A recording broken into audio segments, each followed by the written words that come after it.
everyone, welcome back to Deeper Roots. If we take a look around the world today, we can see that there's a lot of things happening in terrible ways. We see people are dying, people are suffering, people are taking advantage of others, hating each other, rejecting each other. Everyone thinks that they're doing it right, but in a world with this many problems, that can't possibly be the case. So, what is the source of this pain? How did we get to where we are now? Today's question is, where does evil come from? This is our first question that is not actually from a listener, because we've already gotten through our full list of questions that you've submitted. But since the last episode aired, we have gotten a few more questions, so we thank you for submitting them. This also means that there's a lot of availability for your own questions to get answered, so please submit your questions at www.ibbvn.org/deeperroots. There, you can submit your anonymous questions and also see the rest of our episodes. Don't be afraid of asking something that you want to hear a refresher on either. Sometimes it's good to revisit a topic so that way we can go deeper into the subject, especially if your own question wasn't answered. We look forward to hearing from you. Thank you for joining us here on Deeper Roots. Let's get to the conversation.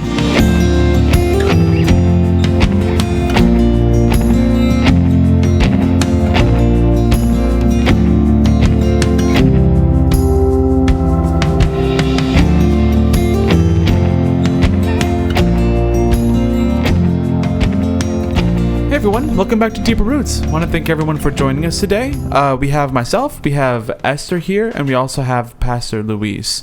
Today we have, actually, I believe it's our first non-listener submitted question, because, well, we haven't had, we actually have gone through the last of the listener submitted questions that we have. So if you want to submit your own questions, we would love to hear from you. We would love to hear from you through whether it's an email or if it is using the form on the webpage. You can find that webpage at www.ibbvn.org/deeperroots. It's also in the description, whether you listen on Apple Podcasts or you listen on YouTube or wherever you listen to the podcasts, we have a description and you can find the link there. We're going to go ahead and get started with the question. And the question is, where does evil come from? Just add some clarification. It's not specifically for any like events. We know there's a lot of events going on in the world. We don't want to make it seem like we're capitalizing on any events that are popular in the news today. So not specifically for events, but in general. Yeah, and at the time of this podcast, when it comes out, I'm sure there's things that may be still recent in our news and probably maybe something new in our news. So that's why we don't want to make it specific about a certain event, although there has been certain events that come to mind. And that always come to mind when it comes to evil, right? So the topic today is, where does evil come from? And then I guess in relation to that, then what is the solution? Right? Because whenever we're touched by evil in society, a tragedy, anything where we see people die and stuff like that, and we see injustice, we ask ourselves, okay, number one, why is this happening? And I think one of the questions, maybe we can make a list of these questions, is where was God in that, right? And those who believe in God, they say, well, where was God in that, right? Why didn't God stop this from happening? Why didn't God intervene in this? So that's one question that comes. The other question is then, what sort of related to that, why does God permit it, right? So if he is there, why does God permit it if he has the ability to stop it? And then thirdly, then what is the solution, right? Because that's what you see then whenever something happens. You have the two sides of the horses, the two extremes, making big hoopla about what the solution should be, right? And we sometimes can be very myopic. I don't know if that's the right word, but when we don't see things with the big picture, we just see close up. and we don't really see what's really going on behind everything that we are experiencing as a nation and in the world in general, and our families and everything. So I guess where I would like to start with, maybe a little round table here, is evil real? And if so, how do we know it? How would you define evil, Esther? Is it real? And if so, how do you define it? Well, evil is definitely real. How do I define it? Well, evil is the opposite of good. So I would start there in my logical thinking. Evil is the opposite of who God is my next one. Just thinking out loud. That's proof we don't prepare for these podcasts. No, we don't. We just go organic. No, we there just go with it. Evil is the absence of God. When God is not in it, is not part of the conversation, that's where evil comes from. Because all good comes from God, right? Okay. So now let me throw it to Derek. Derek, she gave a really good answer as far as a Christian is concerned. But Yeah. what about as a non-believer? Do most non-believers, even atheists today, believe there is evil? And Yeah. if so, how would they define it? I think that fundamentally it would be first a disagreement of like evil isn't just the absence of good, because people can be like somewhere in the middle. So where people can be like can be apathetic, and apathy isn't evil on its own, right? But evil is like when people go out of their way to harm others, or to go out of their way to benefit themselves, even at the expense of others, right? It is a lack of morality. It is or like, even if you take the subjectivity of morality out of it, evil is putting others in harm's way. But just let me stop you there, because morality and evil, you can't separate them. They are together. Well, Because evil, I think, but it still all boils down to are other people getting hurt? yeah, but that's morality, because it is a moral standard that is widely accepted, but nobody asks why is it accepted. So that some people are going to say like is wrong. morality is going to be like, if you were going to ask like a Muslim what morality would be, it would be a different answer than what you would ask an atheist what morality is. Yeah. Or if you ask what a Republican said what morality was, it would be different than what a Democrat says what morality is. Yeah. That's why I'm talking about the subjectivity But of morality. I know, but morality is in itself a concept of what is good Yeah. and what is what. And what is evil? Exactly. So that's why it can't be separated, because when we're talking about evil, good and bad, good and evil, you're right that it's subjective, because we all can define what good is and what and evil is according to our preferences and according to whatever we want to believe, right? But at the end, we're still talking about morality. It's just that my sense of morality is going to be different than someone else's sense of morality and someone else's sense of morality. But where the whole point we're coming to is that then we all do have a sense of something being evil, right? There's a scene in a movie called The Shack. I don't know if you've seen it. Some people don't like it because they do present a God to be a woman in a part of it, which I get the reason why they did it, because the subject in the movie had a lot of trauma with his dad. So God didn't want to present himself as a father figure to him in that moment.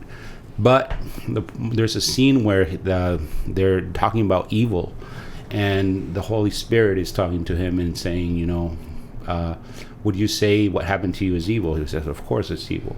How do you define evil? And then he asks that question. He says, whatever hurts my family, whatever causes bad to the people I love or to someone else, right? And he says, but what if someone else has a different definition of evil? What if someone else has a different definition of good? And he says, well, then that's their things. And then the Holy Spirit basically makes the point that then that's why there's so much problems in the world, because everybody defines what is good, and everybody wants to define what is bad. Yeah. And even though we do agree on some of them, most religions and atheists would agree on that killing people is wrong, right? Generally speaking, yeah. Generally. But why? That's the question. I said we don't get to the question, why is it evil? Where do we get that concept? Now, if we concentrate on just that part, we can debate different areas where we disagree on whether something's wrong or whether something's evil. But on that very basic thing, right? We still agree that killing is wrong. Why do we? Where does that come from? What moral authority do we have to make that claim as human beings? You say, well, it's wrong to take a life. Why? Why is it wrong? Really? Have you ever asked yourself that? If God does not exist, if there is no moral higher standard to define good and evil, then why is killing someone else evil? Why should it be evil? Why should it be something good? You know, you understand that when it came to people like Hitler, he had a very different standard of morality. Yeah.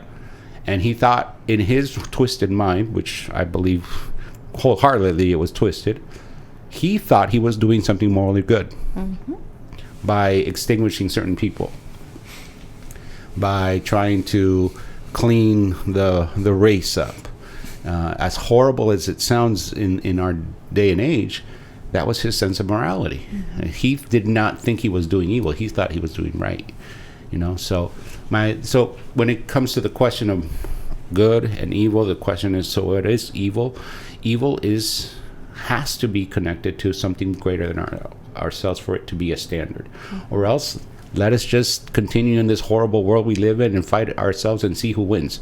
Because at the end of the day, that's all it is. It's one party versus another party, one group versus another group, one nation versus another nation, thinking of that what they're doing is morally right and morally correct, while the other group sees it completely different. So we have to go to a higher moral standard. So now, if we now look at it from the Christian point of view, well, we believe God is that moral standard. He is the one that defines good and evil. Esther's answer was correct. Evil is the absence of God, because God defines himself as being not containing good, but being good. He is the definition of all things good, all things life, all things we say we value and we wish we had. That's what God is. And whenever we go away from that, whenever a vacuum is created, that is what we would call evil. So some people that ask the question, was evil created? Because some people say God created evil, right? So how would you answer that question from a biblical point of view? Was evil created, Derek? I'm inclined to say no. Evil wasn't created because it is an absence of God, right? Correct. And because, like, if there was like a 100% light in a box that existed forever, right? And then for some reason, at some point in this term of forever, that light went out. What happens? What's in the box? Darkness, because there's no light, and therefore it's the same idea. Like if if God isn't present in someone's life, then there is evil that comes into it, whether it's like a indirect presence in this person's life, or if it is a direct presence in this person's life. Like, I'm not going to say that like all non-Christians are evil, because that's not true. Like we know, I know a lot of people who wouldn't kill. Who wouldn't kill. Like that's something similar like that. Like not everyone who's not Christian isn't. No, there's some people that are really good, and you know why they're good? Because whether they're saved or not, whether they they're saved or not, they practice certain values and cherish certain standards which are biblical, whether they believe it or not, whether they know it or not. You know, and something people don't realize that spiritual laws work for everybody just as much as the physical laws of nature work for everybody, whether you're saved or not, right? Like, for example, the physical law of gravity right? Tells us that if I jump off the roof, I'm going to fall, right? So if I avoid that law, right, I'm going to be okay. But if I fall off of it, I'm going to hurt myself. And that's going to fall, it's going to be the same result whether I'm a believer or not, right? Yeah. It's the same thing. And then if I am an aerospace engineer and I know how to make a wing and a motor and I know about lift and drag and thrust, I can fly. And whether I'm a Christian or not, I can use the laws of nature, of physics, to make myself fly, right, in a plane. So that's going to be the same thing for whether I'm a believer or not. And it's the same thing with spiritual laws. People use them, whether they know or not, and they can be good people because they believe in those things. They believe in good. They believe in good, doing good to other people. They believe in cherishing their parents and respecting their parents. And those laws do work. But whenever we abandon those things, it's what then creates the absence, which we're talking about, which is evil, right? Which is not something created. It's just the absence of good, the absence of that which gives us what we want in life, harmony and peace and joy. And those are what brings us tragedies in life. So where else would you want to take this conversation? Because I have other places, but I sort of take over sometimes. No, go ahead. You can keep going. I'll jump in. I do have a question. Sure. This might be a bit of a tangent, but I don't want to go here. Is evil contextual? Like, is it based on a culture or a time or an era? Because we look at, let's just take United States history, just for example, right? Today, we obviously think like the times are evil, right? But people have thought the times were evil since the beginning of time, right? or at least since the beginning of time after the Garden of Eden whole thing happened. But we look at today and we see there are not that many people that are happy, but then people say we want to go back to the 90s, we want to go back to the 80s, we want to go back to the 50s, right? But then we see that people were also saying the times were evil back then. And also at the same time, back then, women had less rights. People of color had a lot less rights, right? Before a certain point, people of color were enslaved. All these things that make us think that either the past was more justifiable than today, or hope that the future is more justifiable than today. But at all points, there's evil. Does that mean because of these issues that there is less evil in the world now that we're coming into it, or will there be less evil in the future? Was there less evil in the past? Well, there's a couple of things there. You say whether it's contextualized. Yes, it's contextualized if we don't use a standard. Of course, it's contextualized. Because then it's down to our opinions, right? Yeah. I believe these times are more evil than the past, or whatever. We can debate that because there's no standard. It's sort of like if I say, brother, I think this is 10 inches long, and I'm holding an iPhone, by the way. I believe this is 10 inches long, and you say, no, pastor, I think that's more like 5 inches. And I'm, well, no, I think it's 10. Yeah. And we can debate that all along, and it might not be 5, it might not be 10, I think it might be 6. How would we find out? We get a what? A ruler. A ruler, and then we figure out who's right. And obviously, I'm going to be wrong because it's not 10 inches. So that's how we would find out. So yes, it's contextualized if you don't use a ruler to see what is the case in whatever given scenario. So you have to use a ruler to be able to know that. The other part you said something about, so then people are contextualized, huh? Go ahead. No, the history, rights and all of that, laws that before. Oh, yeah. Good. That evil has always existed. It's just taken different forms. It likes to take very different forms in very different areas. And we would all agree having women as second-class citizens when God, the standard, says that they were all created to be the same as men. In value, not in the roles, but in value, is a biblical standard. It's the ruler says women are given the same value as men. But people also use the Bible to justify them treating women as second class. Like I said, they might use them, but the Bible doesn't teach that. Yeah. Okay. It doesn't teach that. I mean, what Jesus used women in his ministry, God says to treat women as the less, like the fragile vessel that they are. That means with delicacy, to have them be treated with value and with worth, with respect. And yes, men are supposed to die for us. Men like you're supposed to love and care and protect. For them, like Jesus did for the church. Yeah. So when you go to the Bible and you actually interpret it, that's not what the Bible teaches, that women are property or that women are second class. You go to the Bible does it. The Bible teach it was right to have African Americans or people have slaves, and not just African Americans, but slavery all over the world. Is it right to demean one culture of another? No. It says that all tongues and nations are going to be the same in heaven.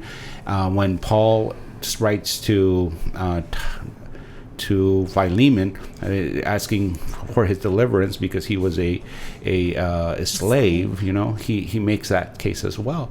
So the Bible is the one that we measure with. Yes, people use it wrongly and get a verse or a passage and twist it to their convenience to meet their standards, but when we use the Bible and really interpret it, we see that that's not what the Bible teaches. So yes, evil has existed in many different forms, and evil exists today as well in different ways.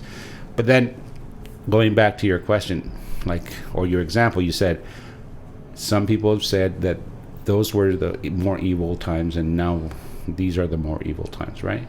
How do we know?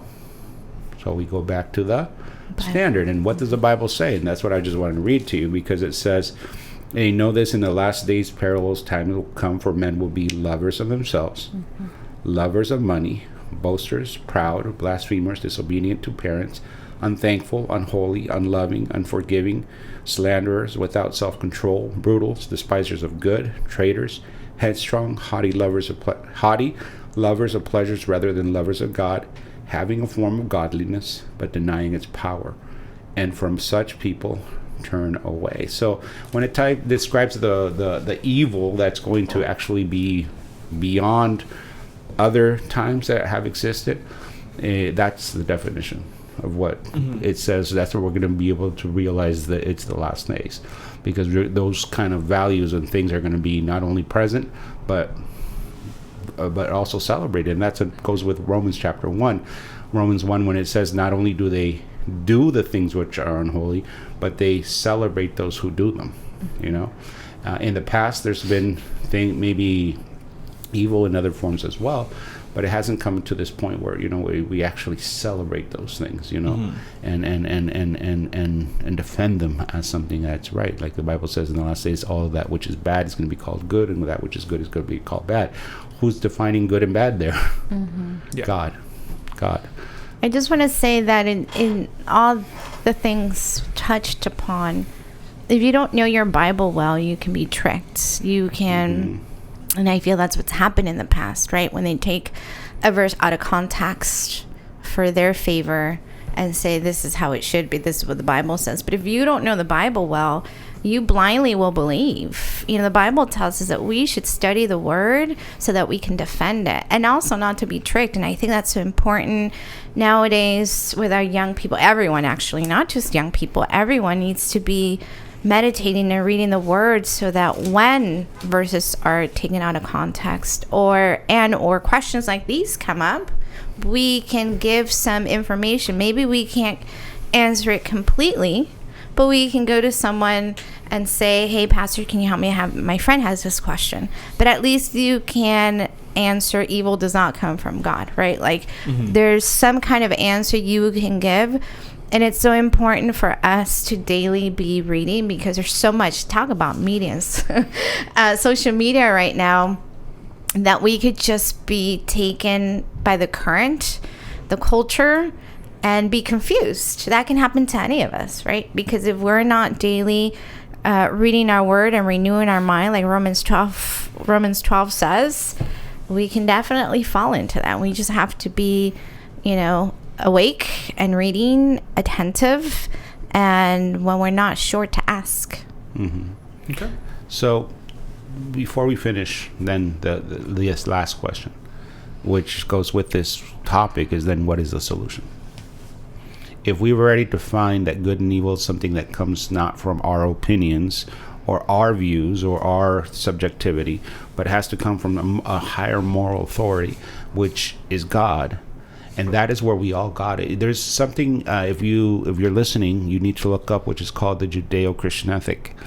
That is the basics for what morality in the last 100, 200 years has been based on. And still, most of what we consider morality in general still comes from that. And what's the Judeo-Christian ethic? It's just the values that are tenets of that faith, which now we could even argue a lot of them are still also in Islam too, which is one of the third greatest religion in the world right now. It's certain values that we all share, but we all share the same basis of that belief, which is God. Whether we call him Allah or whatever, I'm not saying they're all the same. I'm just saying it comes from the same place. Everybody believes in Abraham, the 10 Commandments. Whether you're Muslim, whether you're a Jew, whether you're Christian, we all believe in that moral standard that was given on Mount Sinai, and then we that's where the morality comes from, right? So then, where do we find the solution? What is the solution? And that's something we really need to focus on, because even in our church, I've noticed that we can hurt for what's going on in our society, and which is good. We need to hurt for those people that have suffered tragedies, when there's a shooting, when there's a war, when there is a injustice, by a policeman or whatever. We can all have empathy and hurt for them, which is good. We need to have. But I immediately see how people just find the solution and pray for, oh God, please let the government do this and this and this, or let the government do this and this and this, and just stop there. Mm-hmm. And we can debate all night long and say, yeah, there's good laws that need to be passed, and there's more sense. We need to have more sensible things, and blah blah blah. We can go there, but if that's all we stop and we think that's going to be the solution, it's not. It's just not. And I know some people might not like what I'm about to say, but it's the truth. That's very short-sighted as Christians. Mm-hmm. For us to think that that's the solution to mankind problems, when evil has always existed, will always exist, and will always find a way to hurt and to bring pain, because there's not just guns, it's not just policemen, it's not just other things that where evil finds a way to hurt people. There's always going to be a way, unless we deal with what? The heart. And that's where evil it needs to be dealt with, in the heart of man.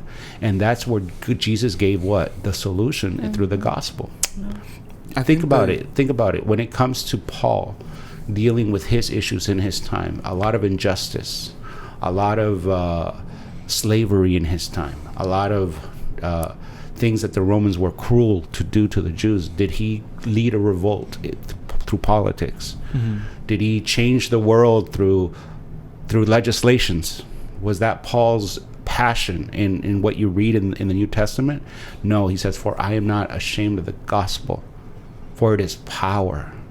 It is power to change a life, to change a heart, to change the evil that's within each of us into good. And that's how that world was turned upside down, through the gospel.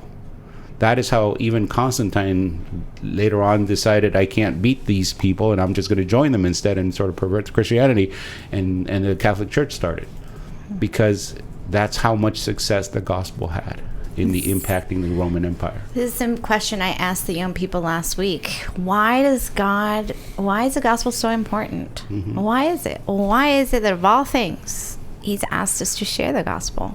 And it's because it is the answer to everything. I'm not saying that it's a magic wand. That is exactly what I said last week. But that's what we've been commissioned with. Mm-hmm. And our young people have lost to that side. They think that by passing laws, mm-hmm. and by doing that, that's the end in itself. I'm not saying it's not good. Mm-hmm. And please don't misunderstand me. I think as good citizens and as people have an opportunity to affect the way our countries run, which not every country has, because the Bible doesn't say it must be a democracy or not, and some countries don't have that right, then we have to use our votes and our influence to put laws that will help. But it's not the end solution. We have to have something deeper and a bigger vision, which is we have to deal with the heart of man. You could, if you want to deal politics with me too, you're going to end up losing, because just people go to that whole thing, gun laws. Do you know which city has the most murders in the United States of America? No, Chicago. The same city that has the most gun laws. It's not that. It's because evil will find a way. If you can't buy it in one state, you'll go to another state. If you can't do it with a gun, you'll do it with a bomb. You'll do it with whatever, because you're not dealing with the heart problem. You're dealing with the evil within the person, and the evil. And unfortunately, I'm not just saying people are born evil. There's also pain that they've gone through. A lot of people who did a lot of the school shootings in the past were bullied, were going through stuff for themselves, and doesn't justify the evil they did. But you have to understand that evil finds a way in many hearts, in many ways. And unless we deal with that, unless we deal with broken families today, unless we deal with the parenting problem we have in the United States of America, unless we deal with social media and the evil that it's doing to the young people's hearts today, unless we deal with the heart, you can legislate all night long, and you still will not solve America's problems today. I guess the reason why people feel like the government needs to do something about because everyone's calling on the governor of Texas or the senators of Texas about the whole thing that with gun issues, and people feel powerless. People feel like what should be happening isn't happening, and we know that we got to start with ourselves. That's the basis of it all. Once we but obviously saying that we got to fix ourselves is easier said than done, but it's still, people are still dying, people are still getting hurt emotionally, mentally, physically, and people feel like nothing's being done about it. How can we do something about it? Okay, here's the thing. I don't blame the unbeliever for feeling that way. I blame the believers for feeling that way.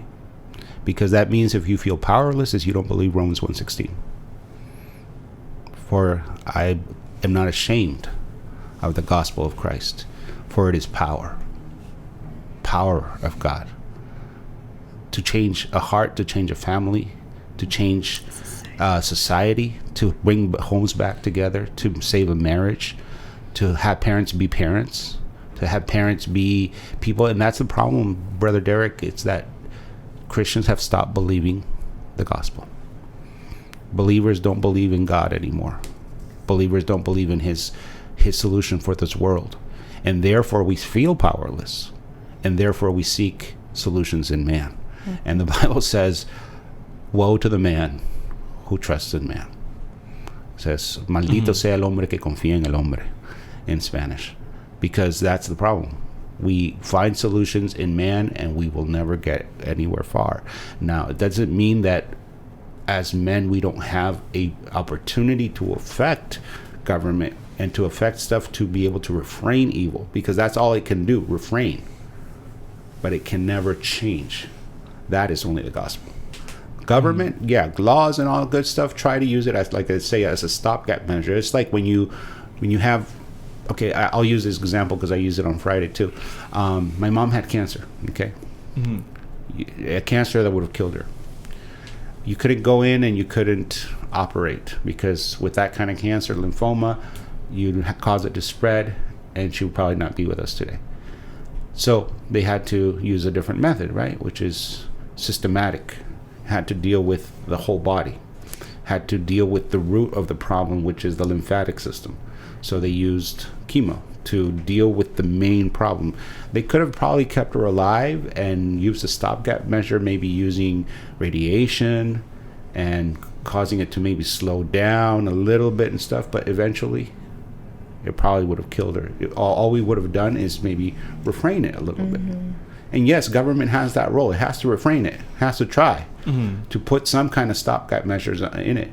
But for us to not deal with the heart is as irresponsible as a good surgeon and a good doctor to not try to use a method that will get to the root of the problem, which was the cancer itself, which was the tumor itself, to try to kill that tumor so that it would not spread anymore.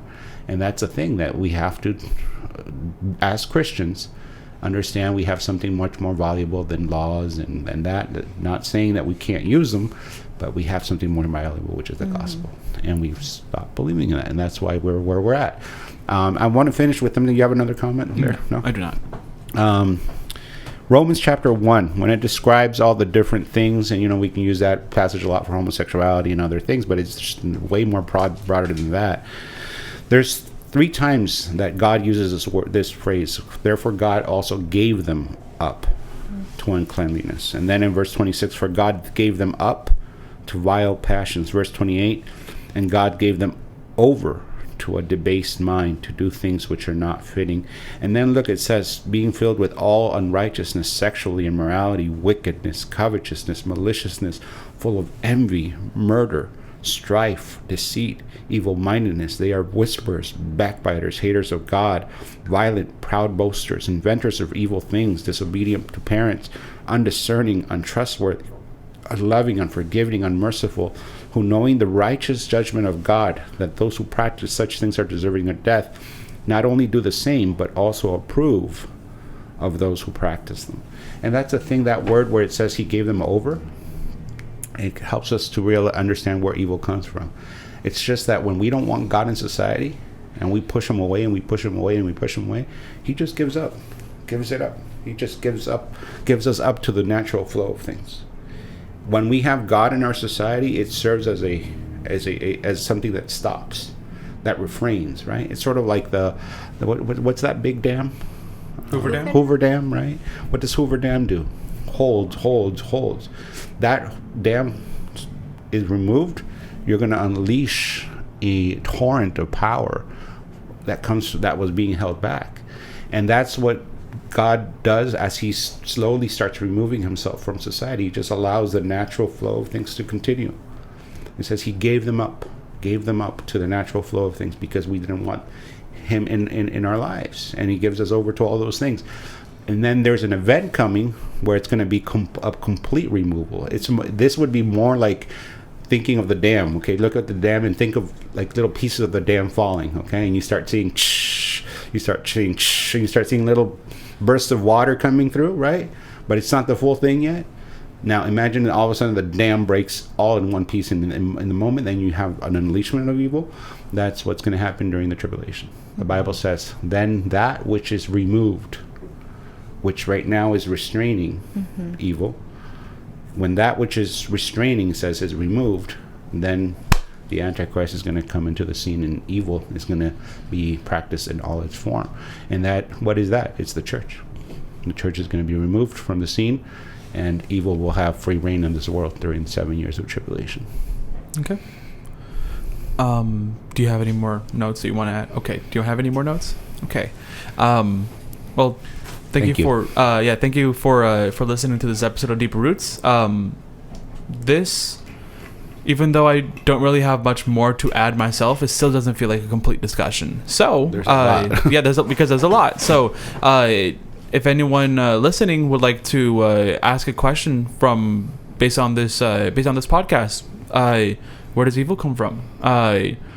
Then go ahead and we would love it if you would submit a question on our website, which is www.ibbvn.org/deeperroots. You'll also be able to find the rest of our episodes. You'll be able to find where else we stream the podcast, and we just hope that you'll submit your own question. We encourage curiosity. We encourage people asking the questions that maybe they wouldn't ask people in their own lives, just because maybe don't feel really comfortable talking about that with another person. That's okay. That's what the anonymity of the Deeper Roots forum is about. Thank you again for listening, and we hope that you come back and listen again next week. Thank you.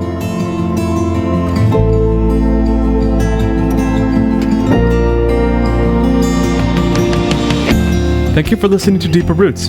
If you want to submit a question, follow up on something we talked about on the podcast, or you want to find us online, you can go to our webpage, which is ibbvn.org/deeperroots. Deeper Roots is a ministry of Iglesia Biblica Baptista Vida Nueva, which is a local church in Castro Valley, California. And you can learn more about us and our church by going to our website, ibbvn.org.